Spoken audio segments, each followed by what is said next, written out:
The day I found out that I was pregnant, I didn't know how to kill myself. I just knew I wanted to die. My abortion saved my life. I'm Kazembe Murphy Jackson, and I'm 41 years old, and I live in Atlanta, Georgia. So I call myself an organizer and slash revolutionary. I moved in 2014, and it was like the height of this generation's Black liberation movement. I was born in Austin, Texas. I grew up in a historically Black neighborhood. At 12, I came out as a lesbian. And my mama was like, we need to talk to the pastor. And we went in his office, and he was like, being gay is an abomination, and you have to deny any feeling of that, or you will burn in hell. I would go back in the closet. Like, I would be like, yeah, this is definitely a sin and I'm hurting myself. One of the best schools in Texas for criminal justice majors is Sam Houston State University in Huntsville, Texas. I remember thinking, like, I'm about to have a whole new life. Like, I'm about to be as gay as possible. My trajectory changed once I got to school. I didn't have like a best friend or like a girlfriend, nothing like that. I don't think there's anybody that I went to college with that I'm still friends with today. So it was an impactful time in my life, but a lonely one.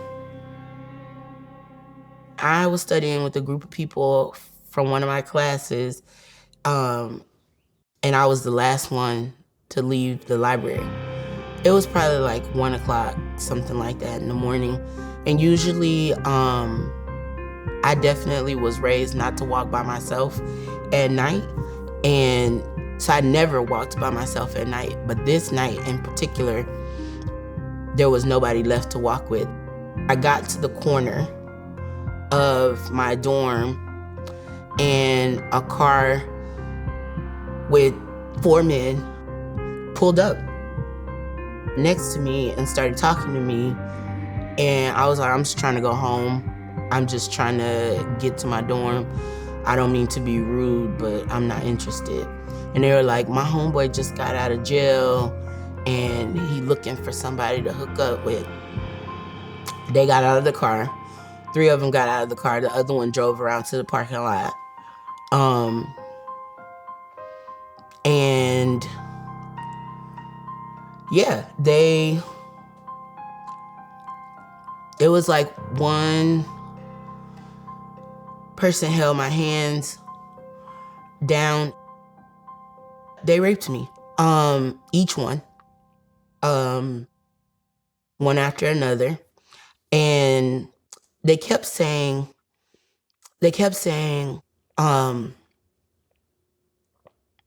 yeah, God wants you to know what a real man feels like.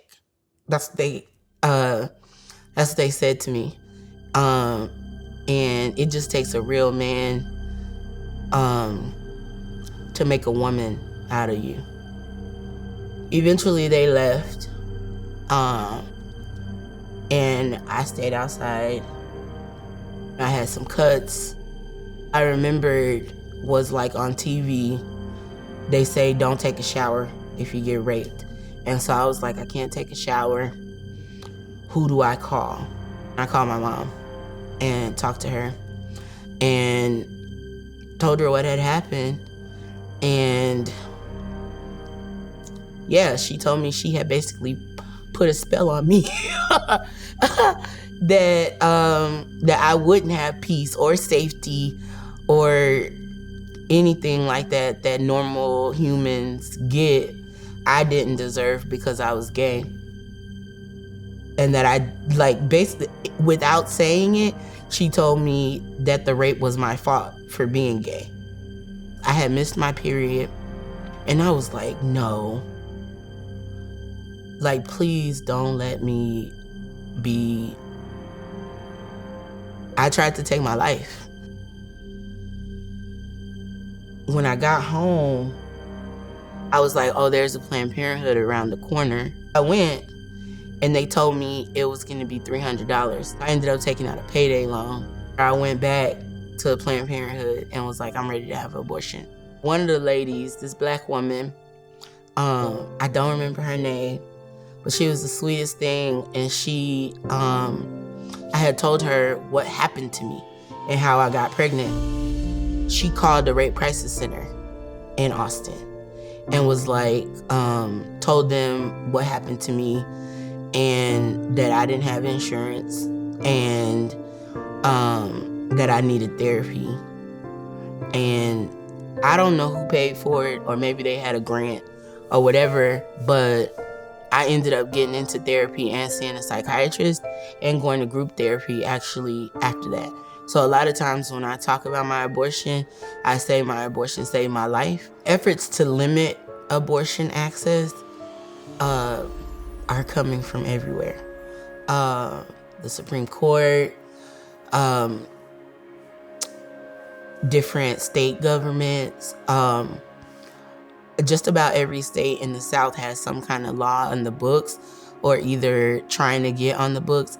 I think it's important to include trans and queer and non-binary folks in the conversations about abortion access.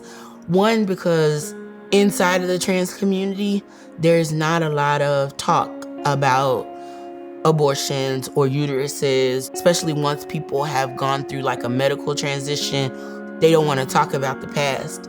And I feel like because there are other people other than women that get abortions, there needs to be people telling their stories, because stories have power. It's a lot of stigma around abortion. It's a lot of stigma around being trans, but neither one of those mean we don't exist. My commitment was, I'm a commitment to loving myself so deeply that others are inspired to love themselves just as deep. And when I started on that journey, it was actually more about young queer and trans youth than it was about me. But it was like, I see people looking at me. I organize with a lot of young Black people. So I was like, these people are paying attention to me and they're watching how I move. So if I want them to know that it's okay to love themselves, then I have to figure out how to love myself.